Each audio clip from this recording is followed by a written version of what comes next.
Spoštovane gledalke in cenjeni gledalci, lepo pozdravljeni v Soboškem ekranu, kjer v našem studiu znova pozdravljamo župana mestne občine Murska Sobota, gospoda Damjana Anželja. Lepo pozdravljeni. Lep pozdrav tudi vam in vsem, ki naj gledajo. Običajno v najnih pogovorih v Soboškem ekranu se dotikava številnih projektov, ki se izvajajo na različnih koncih mestne občine Murska Sobota. Kar nekajkrat so že govorila o prenovi Noršinske ulice, ampak bo še verjetno tudi v prihodnje, ker je to projekt, ki se vseeno vleče oziroma traja dlje časa. Ja, res je. To je eden večji projektov, ki traja tudi v naslednje leto. Dejansko pa je faza projekta zdaj takšna, da je bil že izveden tisti prvi sloj asfalta. V tem času se sedaj urejali tudi propusti do kmetijskih zemljišč in pa nekako načrtujemo, da bo potem ta zaključni sloj asfalta konec novembra, v začetku decembra in bo pred začetkom novega leta dejansko potem tudi sproščen promet za vse udeležence. Se bo pa projekt nadaljeval v naslednjem letu, ko bomo tudi asfaltirali potem kolesarsko stezo, predvidoma meseca marca in aprila. Smo pa na mestni upravi tudi že pripravili vso dokumentacijo in jo tudi oddali za drugo fazo, ki bo potem nekje v začetku druge polovice naslednjega leta, torej od križišča z Rakičanom do samega naselja Rakičan, vključno z mostom, ki je dotrajan in je tudi večji zalogaj v tem projektu. Pripravljamo pa že vse za tretjo fazo, torej za potem priključek tudi do Noršinec. Tako da nekako zadovoljni smo, da terminsko prehitevamo plan.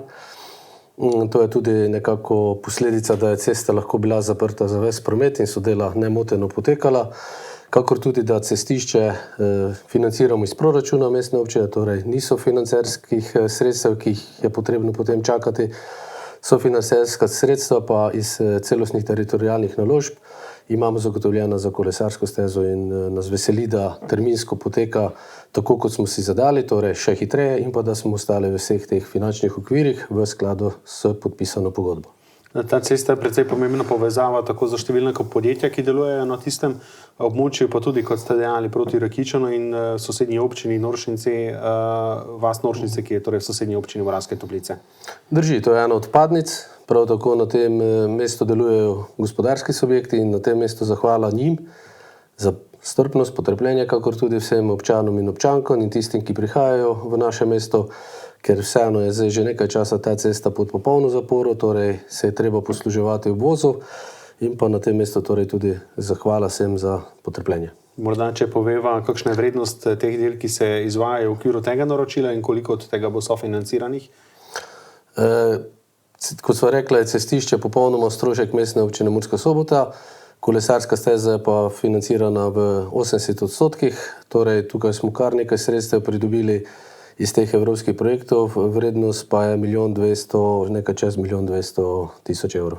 Ta prvi del, prva faza. Nasproti občinske stavbe v samem središču na Slovenski ulici v Murski Soboti pa se že nekako kaže končna podoba stanovanjske stavbe, ki je bila prej stari objekt ekonomske šole. 15 stanovanj za mlade je nastalo tam. Tudi tukaj nas veseli, da dela potekajo v skladu s terminskim planom in pa v skladu z podpisano pogodbo, torej ni prišlo do nobenih nepredvidljivih dodatnih del, ki bi jih potrebno potem bilo dodatno sofinancirati. Projekt pa gre koncu in bo zaključen do konca tega leta, torej iz neke degradirane stavbe, ki je sicer propadala in ni bila v ponos našemu mestu, bo nova urejena stavba, torej starejša stavba, notri pa moderna stanovanja, kar nekako mladi tudi pričakujejo.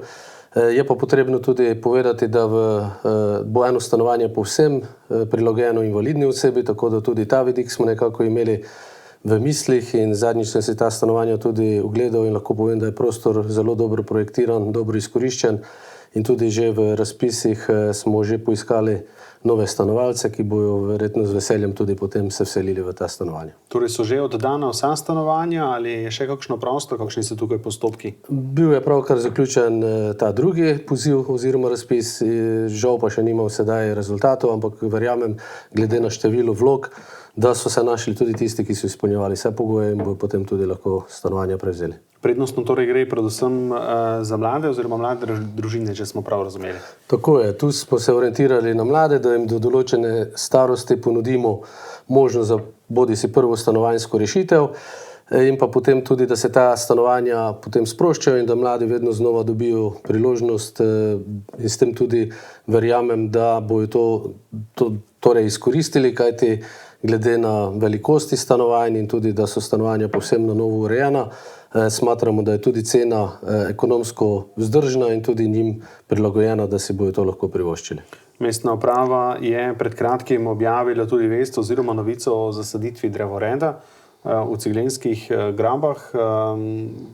Kakšen projekt je to pravzaprav? Gre za projekt, ki ga je predlagala Krajevna skupnost Nemčevci. Dejansko Ciglenske grabe urejamo že več let, tam se tudi vozila zemlja, torej gre pa za projekt, ki bi sovpadal z športnim centrom, ki je že na tem mestu. Bila so porušena v letošnjem letu stara drevesa, ki so nekako bila tudi že precej dotrajana in pa nekako so kazila podobo sedaj z to novo zasaditvijo, ki se bo nadaljevala tudi v prihodnjem letu.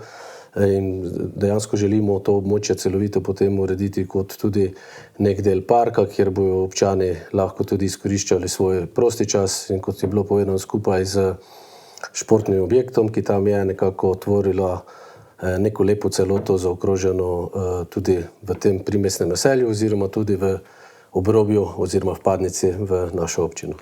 Na zadnji oktobrski seji je mestni svet sprejel tudi tako imenovano trajnostno urbano strategijo do leta 2035. Gre sicer za neko strateško podlago, strateško opredelitev prednosti, razvojnih prednosti v prihodnje, ampak vendarle ta dokument je precej pomemben tudi za črpanje evropskih sredstev. Ja, pravilno ste povedali. Gre za strategijo, ki smo jo nekako naslovili do leta 2035.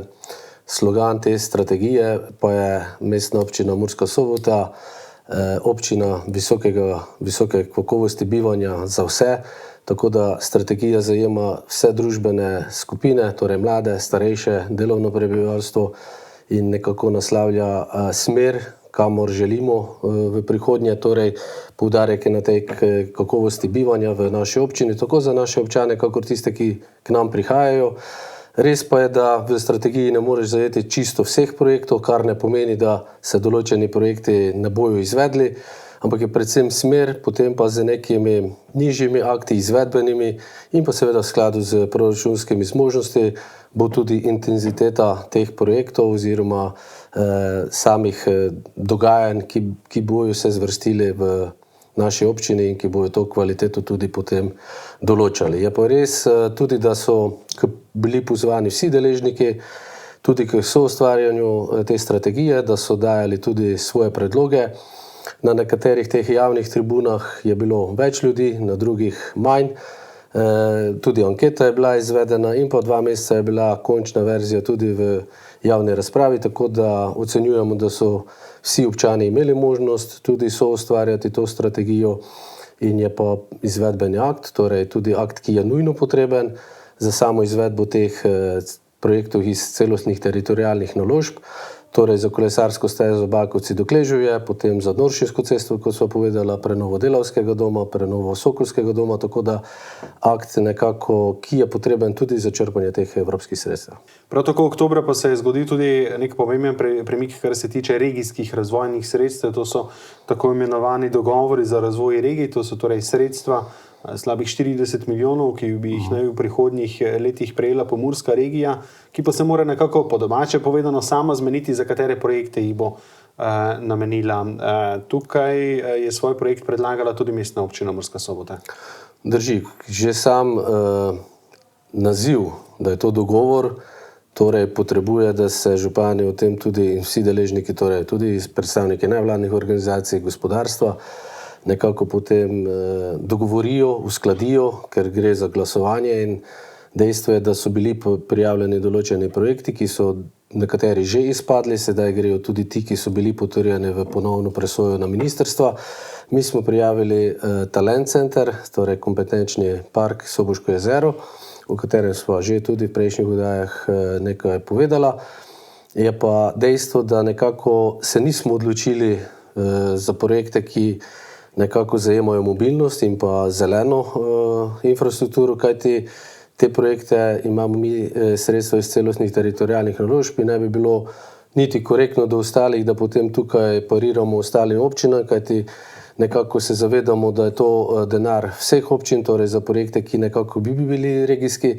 Je pa res, da večinoma potem tudi občine nekako gledajo na svoje projekte in zdaj lahko se strinjamo ali pa ne, če naslavljajo ta regijski razvoj ti projekti ali ne. Naš zagotovo ja, ker je mišljen širše za celotno vzhodno regijo Republike Slovenije. In tukaj smo se mi odpovedali določenim sredstvom na račun tega, da so vsi projekti potem ostali v tem dogovoru, tudi v tej višini, kot so jih občine predlagale. Smo pa nekako sprejeli sklep, da vkolikor nekateri projekti potem bi bili zavrnjeni s strani ministrstev, da tista sredstva grejo nazaj na naš projekt, kajti zelo verjetno bi bilo nerodno, če si v regiji ne bi znali razdeliti teh 38 milijonov, ker nekako denarja ni veliko, želja je vedno preveč, se pravi, smo šli preko vrednosti s vsemi temi projekti in je bilo potrebno tudi nekaj res in tukaj smo mi iz solidarnosti do ostalih potem povedali, da se sredstva vzamejo pri nas ob pričakovanju, da potem tudi, če kateri projekt bo pozneje zavrnjen, da se ta sredstva vrstijo potem nazaj na naš projekt. Za kakšna sredstva pravzaprav gre torej v tej fazi, ki je že nekako potrjena in pa potem, kolikor bi kateri izmed ostalih projektov bil zavrnjen? Naš projekt sega tam nekje 12 milijonov in pol. Dejstvo pa je, da je sestavljen iz tega kompetenčnega parka, potem tudi iz tehnološkega parka, tudi iz laboratorija in pa pisarn, ki bi se lahko najemale, torej če je nekdo na poti ravno mimo tukaj nas in bi potem tudi si najel to pisarno, da opravi neko svoje službeno delo. Tako da je dejansko kompleksno zastavljen projekt, ki pa je dovolj velik, da pokriva potem vso vzhodno regijo. Zavedamo se, da bojo verjetno potem tudi ti kompetenčni parki nastali še kje drugje, bi pa naš bil pilotni, podpira ga tudi gospodarska zbornica, kakor tudi obrtna zbornica, kajti gospodarstvo vidi tudi v tem neko priložnost za nadaljni razvoj, mi pa dejansko tudi vidimo inštitucijo, okrog katere bi se potem lahko generiral nadaljni razvoj, ne samo Murske Sobote, mestne občine Murske Sobote, ampak tudi celotne regije. Projekt se torej v veliki meri nanaša na izbiro mladih za izobraževanje, torej v katero smer se bodo izobraževali, po drugi strani pa je mestna občina Murska Sobota pred kratkim že objavila 2 razpisa za štipendije, letos torej 2 razpisa. Eden za nadarjene, to so tako imenovane zlate štipendije, drugi pa kadrovske štipendije. Torej nekako se verjetno trudite, da mladi po izobraževanju tudi pridejo nazaj v regijo, tukaj ustvarjajo, se tukaj zaposlijo. Zdaj, če še samo stavek o kompetenčnem parku, vsako leto nekje 20 tisoč mladih se odloča o svoji nadaljni poklicni poti. Ta inštitucija bi dejansko in pri tej odločitvi lahko tudi pomagala sebi, nekako ugotovili, kar so njihove tiste boljše lastnosti, da se potem ciljno usmerijo v neko izobraževanje. Gospodarstvo pa dobi tudi podatek, kakšne kadre ima v svoji regiji.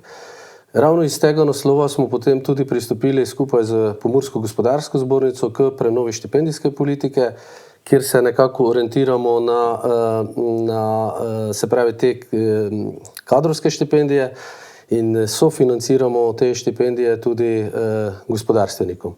S tem nekako mladim omogočamo, da dobijo po šolanju priložnost in se zaposlijo v naši regiji, v naši občini. Obenem pa mladim tudi pomagamo pri njihovem študiju, kajti študij je veliko breme, tako za starše, kot tudi za njih same, in s tem nekako je win-win situacija v obe smeri. Sicer pa, če že govoriva o mladih, večina teh se te dni veseli, da so na krompirjevih, tako imenovanih jesenskih počitnicah. Javni zavodi v mestni občini Murska Sobota so pripravili kar nekaj različnih programov za otroke, torej da jim ne bo dolg čas. Ja, res je. Naši javni zavodi so pripravili bogat počitniški program in seveda tudi želimo, da mladi potem v počitnicah imajo neke vsebine na voljo, da aktivno preživljajo počitnice, mogoče tudi s tistimi dejavnostmi, ki jih je manj časa med samim šolskim letom. Tako da nekako je veliko tega na voljo, tako v Mladinsko-informativnem kulturnem klubu, Zavod za kulturo, turizem in šport pripravlja vsebine, Dvorec Rakičan pripravlja vsebine, kakor tudi osnovne šole. In jaz verjamem, da si bo vsak najdel nekaj zase in da bojo to tudi s pridom mladi izkoristili. Sicer pa se verjetno tako vi na mestni občini, kot tudi javni zavodi pripravljajo tudi na praznično decembrsko dogajanje. To se nekako tradicionalno pričenja v dnevih okoli praznika svetega Nikolaja, to je nekako zavetnik župnije Murska Sobota. Kolikor je že znanega za zdaj glede decembrskega dogajanja v Murski Soboti? Ja, aktivnosti so v polnem teku, torej spet pripravljamo drsališče tudi letos z nekaterimi novostmi. Otvoritev drsališča bo 5. decembra, takrat bo tudi svečani prižig prazničnih lučk. Tudi letos bomo imeli božičkov nabiralnik in pa bogato dogajanje ob samem drsališču in na drsališču, torej tudi z bogatim programom. Tako da jaz verjamem, glede na lansko letni obisk, da bo tudi letos za vse to zanimivo in da se bojo tudi drsališča v velikem številu, tako mladi kot starejši, udeležili. Sicer pa, če govoriva o praznikih, tudi ta teden je nekako zaznamovan s prazniki, seveda drugimi ne božičnimi. Dan reformacije, predvsem za Prekmurje, za to regijo precej pomemben praznik, seveda tudi za celotno Slovenijo, ampak vendarle v ponedeljek je v gledališču Park že potekala slovesnost ob dnevu reformacije, še morda kakšno drugo sporočilo ob tem dnevu? Ja, nekako veseli smo, da živimo v občini in tudi v regiji, kjer nekako je še ta strpnost tako med pripadniki različnih regij, kakor tudi nacionalnih skupnosti. Prav tako pri nas imamo romsko skupnost in če pogledamo, da drugod po Sloveniji imajo velike težave, mi teh težav tukaj nimamo, kar je plod več desetletij nazaj pravilnih odločitev takratnih odločevalcev. In želel bi si, da ta visoka mera strpnosti ostane tudi v prihodnje.